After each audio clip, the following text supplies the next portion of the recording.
guys, I'm Nadia and this is a video of our converted Ford Transit T250 extended length and high ceiling. Let's just do a walk around to start with so you can get a sense of the exterior.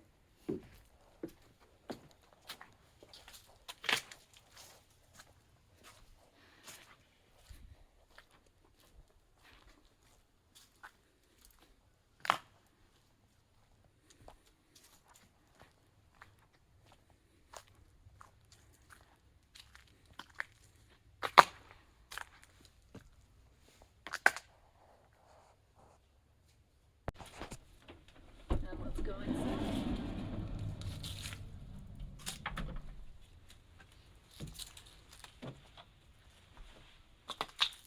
So layout wise, you have a lounge area with bench seating, a swivel table. This is Lagoon. It's a great product, and the tabletop can be removed by all the seat needs to move forward.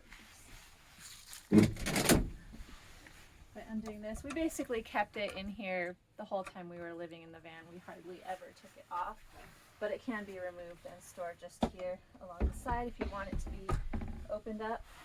One of the nice things about this bench is that there's storage underneath, so each of these sides opens up and it's completely empty in there for open storage. And featured in the kitchen we have an Atwood stove and oven. It's a 3-burner stove, and you basically, to ignite it, you just set it to light and spark it. Our propane's turned off at the moment, but we can definitely show you how that works. And then in the oven you have an adjustable rack that comes out.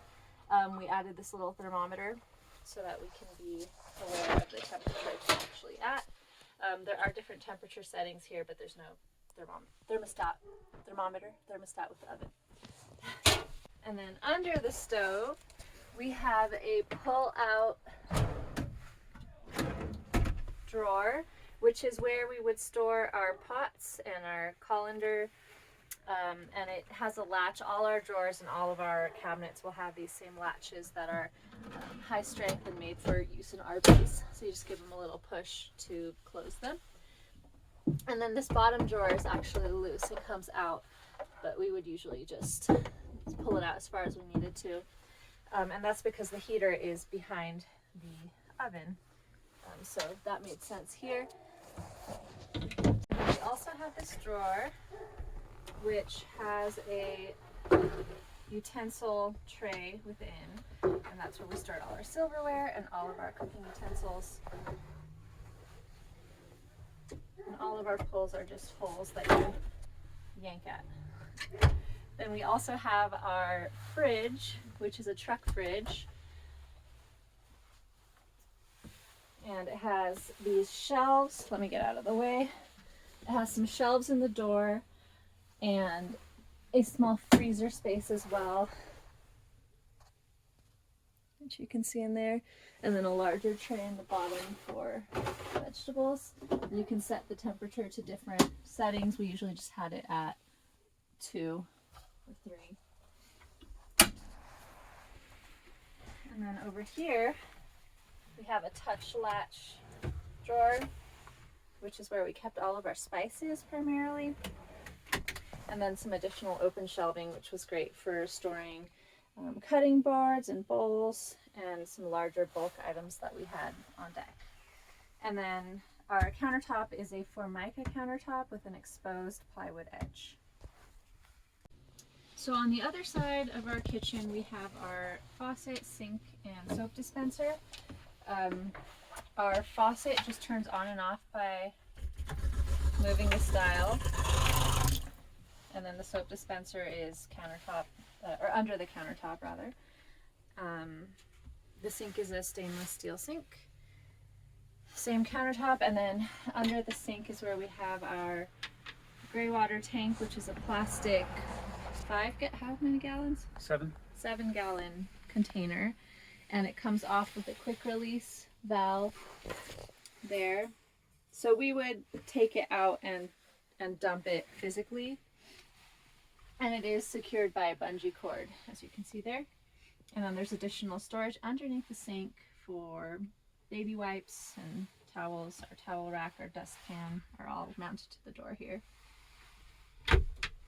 And we also have a pull-out trash can on this side, which was nice to have because you could be cooking over here and just open this and dump all your scraps into this trash can. The trash can does have a lid, and that does a really great job of keeping any smells at bay. And that also just clicks into place when you close it. Moving on to our upper cabinet storage, we have these nice CNC panel doors, and they open up with the use of gas struts that stay up, which is really nice and convenient. And then we added some of these shelves. They are fixed in place. You could move them. This is where we found they worked best for us. And the shelves do have lips so that nothing's flying out at you, although you always want to be careful with that. So they snap shut. Same on this side. And then some open shelving over here. There's 2 compartments, and we would keep books, a plant, binoculars, that kind of thing over there. And now I'm going to move to the front of the van. We do have one swivel seat, this passenger seat, which is nice because you can rotate this table and actually do dinner or board game across from each other. And this is what the front of the van looks like. And this model does come with Bluetooth and cruise control, which is a nice feature. We have leveling blocks that we've used on the floor here to raise the floor up a little. And those are helpful when you're parking to level out the van. And then we have some cargo netting that did a great job of holding anything we put in here in place. This is where we store our window coverings, which are these Reflectix on one side, Blackout on the other side. These side ones just click into place on these side windows with the use of magnets that are sewed into here. And then the front one Velcros at the top.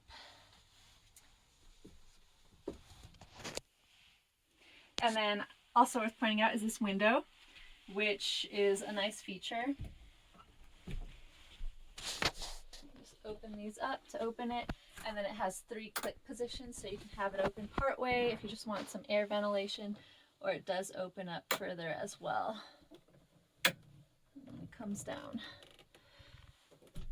And also part of this window is there's a mosquito or a bug screen. Oops. As well as a blackout screen that doesn't let any light through. And then in the ceiling here we have a fan, which is great for ventilation. You just open it up. This is a Max Air fan, and you can have it open during the rain, which is nice. And then there's the fan, it just turns on and off, or you can set it to 78 degrees Fahrenheit and it'll keep spinning until it reaches that temperature in the van. And you can switch the directions by pressing this other button in case you want to draw air in or out if you're cooking. And then for lighting, these lights are currently all the way on. We have lights in the front and lights in the back, recessed mini LED lights. So this dimmer switch allows you to dim them if you want some ambiance.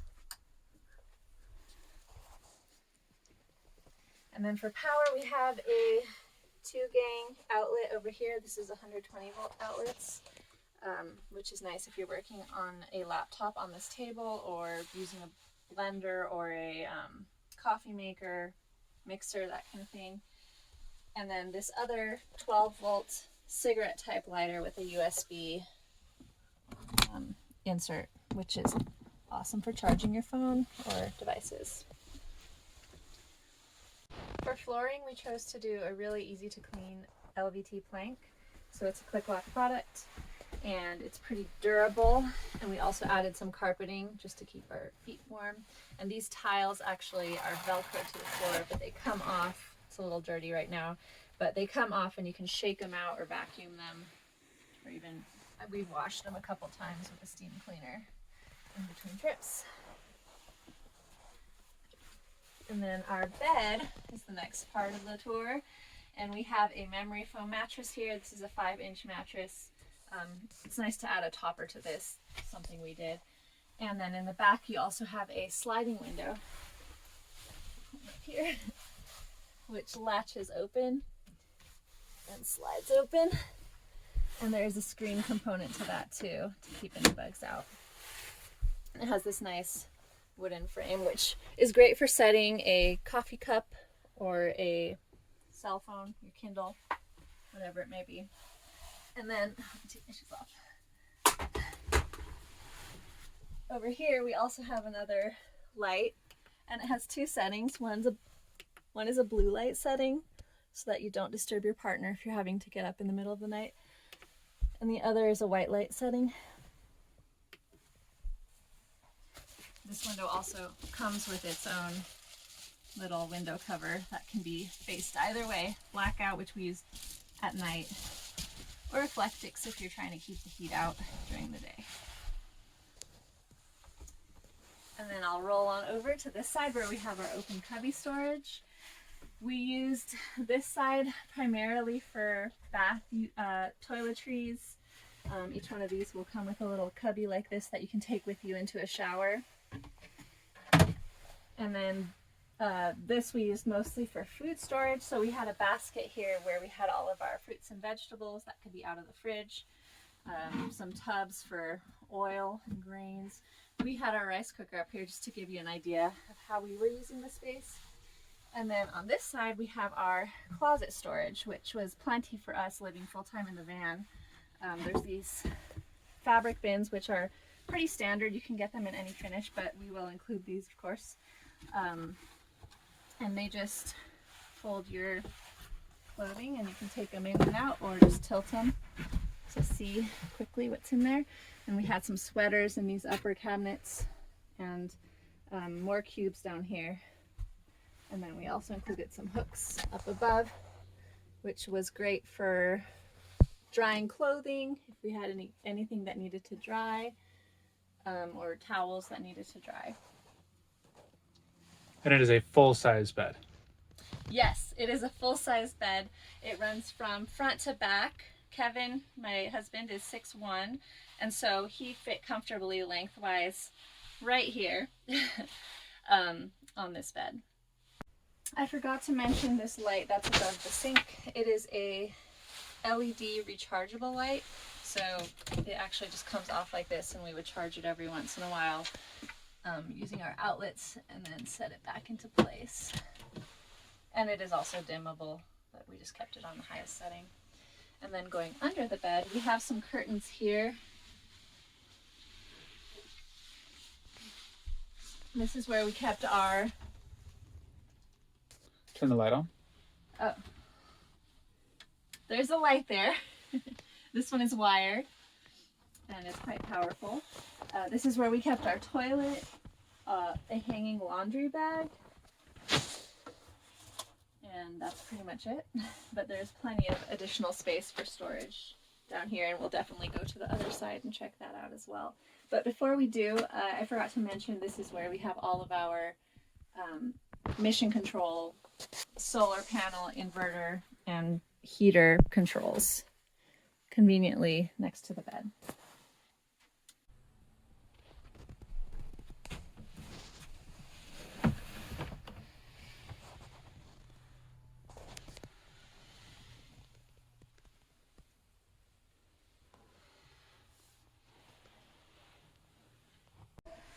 Our heater vent is located right here, so that's where the hot air will blow out. You just turn it on over here. And then it's nice because while you're sitting, you'll have warm air blowing right at your feet. There's some cubbies on the side of the cabinet here, just to give you a sense of the size of that.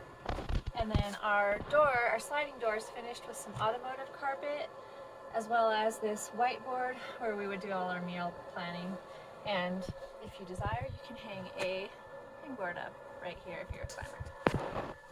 Moving on to the back of the van, what we call the garage. These doors do open up all the way, so let's just do that. The doors themselves have this Baltic birch backing, and this is insulated behind it, so that's what you're leaning against when you're in bed. And then these shoe storage netting cubbies. Here's our, the other side is the same. You can have his and hers.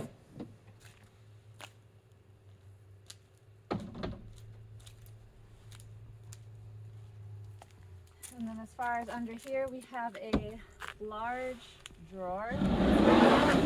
It's carpeted on the inside. This is where we would store our climbing harnesses, our yoga mats, exercise equipment.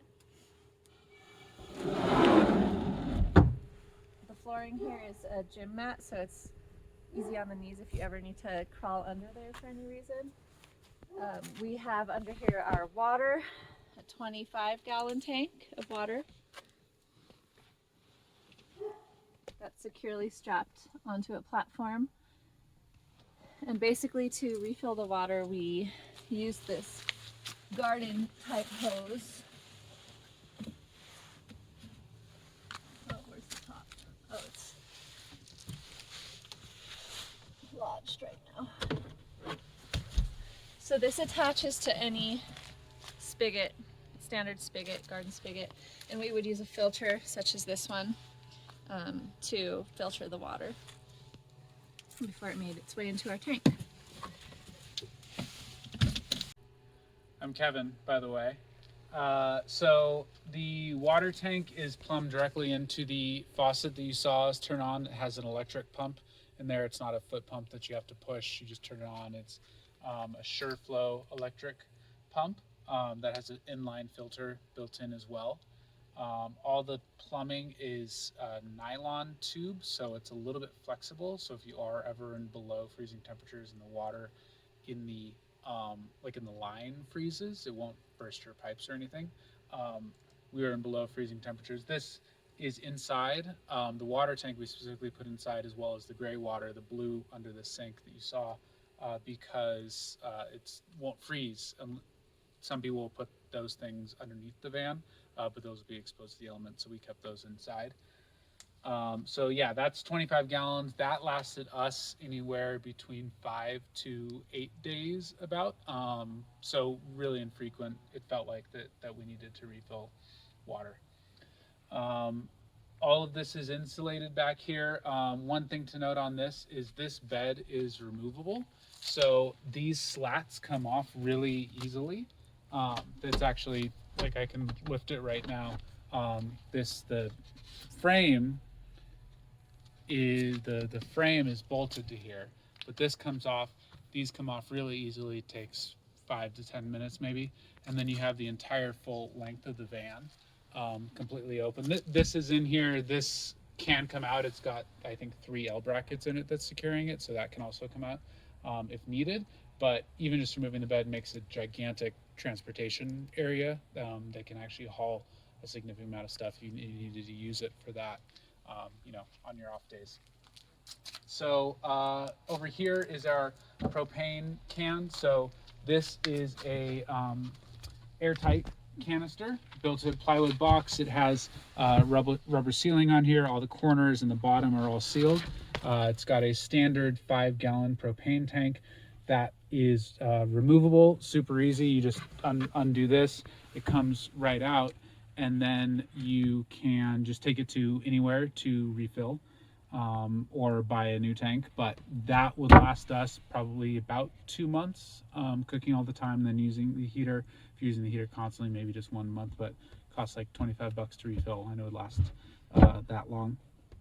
And then this is the solar array. So that's all wired straight up into the 200 watt solar panels on the roof. So that's 400 watts of solar total.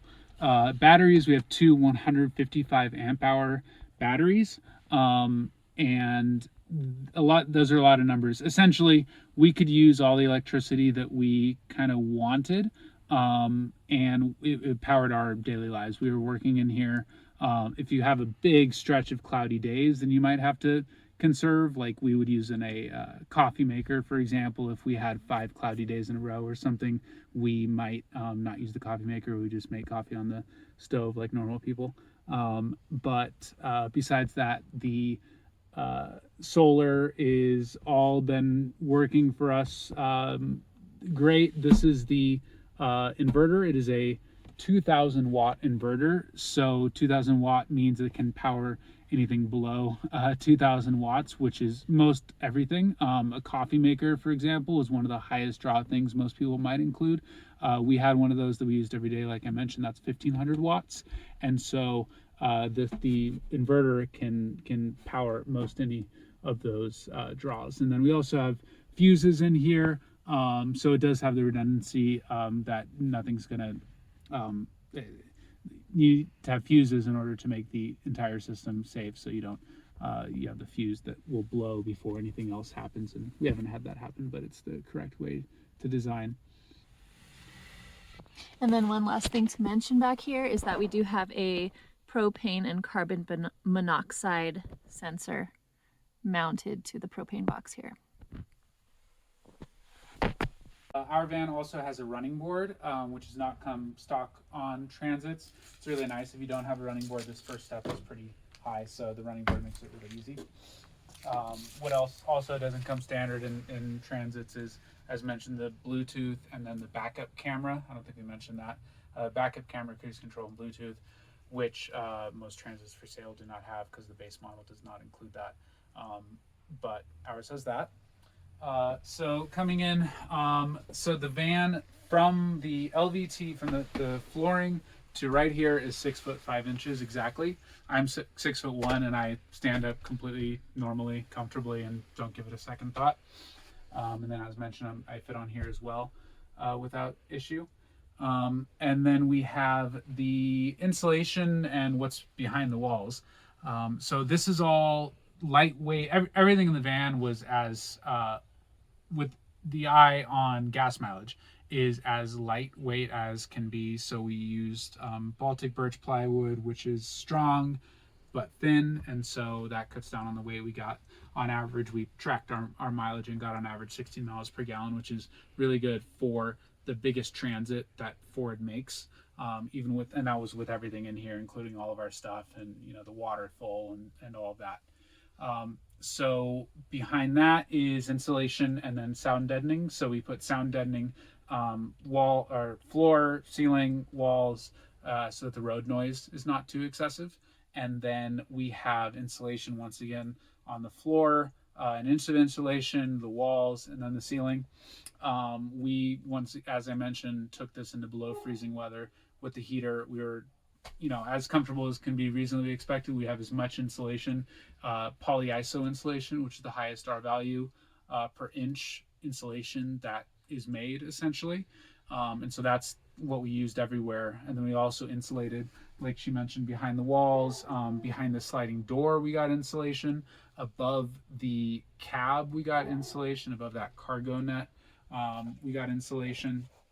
And so we've insulated every surface we could reasonably insulate, and it's between 1 and 2 inches thick on the walls. We didn't want to take away any more living space than we needed to, either on the walls or the ceiling or the floor, but we insulated all the surfaces. Thanks for watching. If you have any other questions, feel free to reach out. Otherwise, we also have a website, vanconverts.com, where we basically documented every step of the build. So you can see more details on there. Bye.